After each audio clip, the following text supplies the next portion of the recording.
Stop declaring the end of a story God is still writing. You've been telling yourself, I missed it, I'm behind, other people are already there, and I'm still here. You measure your life against timelines, age, milestones, expectations, and quietly conclude if it hasn't happened by now, it probably never will. But what if your clock and heaven's calendar are not the same thing? What if what you call too late is right on time in God's hands? You look at others and see highlight reels, careers established, families built, dreams launched. Then you look at your own life and see delays, detours, and what feels like wasted years. You wonder if the best opportunities came and went while you were distracted, broken, immature, or afraid. So now you lower your expectations, not because God told you to, but because disappointment did. There's a subtle grief that sits in your chest when people talk about calling and destiny. You nod, but your heart whispers, that talk is for younger, earlier, more prepared versions of people, not for me anymore. You still love God. You still believe in Him. You're just not sure you still believe in what He can do through you. You are not the only one who's ever felt like that. There was a man in the Bible named Abraham. God gave him a wild promise that he would be the father of many nations. The problem? He was old, and his wife Sarah was barren. Everything about their bodies, their age, their season screamed, too late. Yet God kept speaking about their future when everything about their situation felt like an ending. Year after year, nothing changed. No baby, no sign, no visible progress. At some point, Sarah laughed at the idea. Not a joyful laugh, a bitter, disbelieving chuckle. The promise was so out of sync with what she saw in the mirror that hope felt ridiculous. Maybe you know that feeling, when hope feels almost embarrassing because reality seems to mock it. But here's what you haven't fully grasped. God didn't adjust His promise to match their age. He didn't say, "You're right, this is unrealistic now, let's scale it back." He held His word steady. He factored their timeline into His plan from the beginning. The delay was not a sign He had forgotten.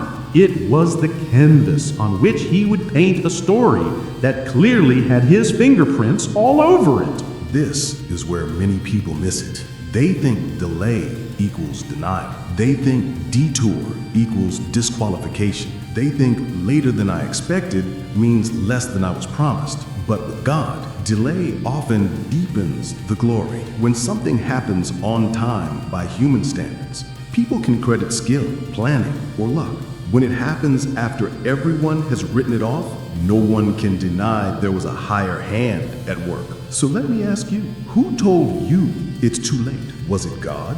Or was it your comparison, your disappointment, your fear? You've been treating your age, your past, or your pace like a verdict. But they're not a verdict, they're just context. God knew them all when He spoke over you. Within the next 30 days, you are going to encounter something, a conversation, an opportunity, a spark of desire that wakes up an old dream you quietly buried. It might feel small at first, like a nudge or a passing thought. Your first instinct may be to shut it down. No, I'm too old for that now. I missed my window. That season has passed. That's the exact moment you'll have a choice. Agree with too late or agree with not finished. Here's your action. In the next 72 hours, write down 3 things you once deeply wanted but have since labeled too late.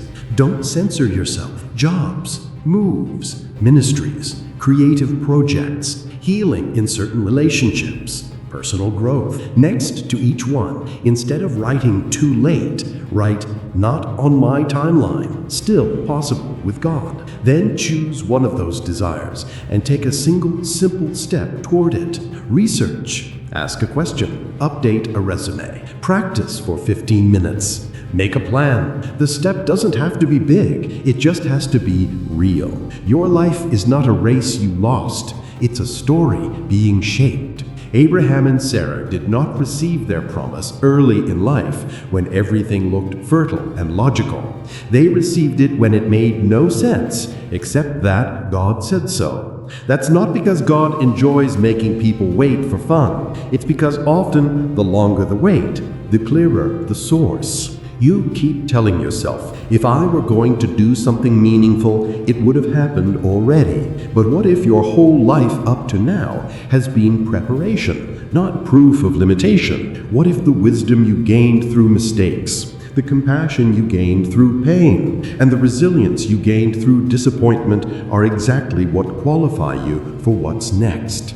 Over the next 30 days, catch yourself every time you say or think phrases like, "I'm too old," "It's too late," "People my age don't," or "I missed my chance." When you hear those words, stop and replace them with, "My timeline is not the only timeline." You're not denying reality. You're refusing to let it be the only voice. Age, history, and timing matter, but they do not have the final say. If they did, countless lives across history would have been over before they truly began.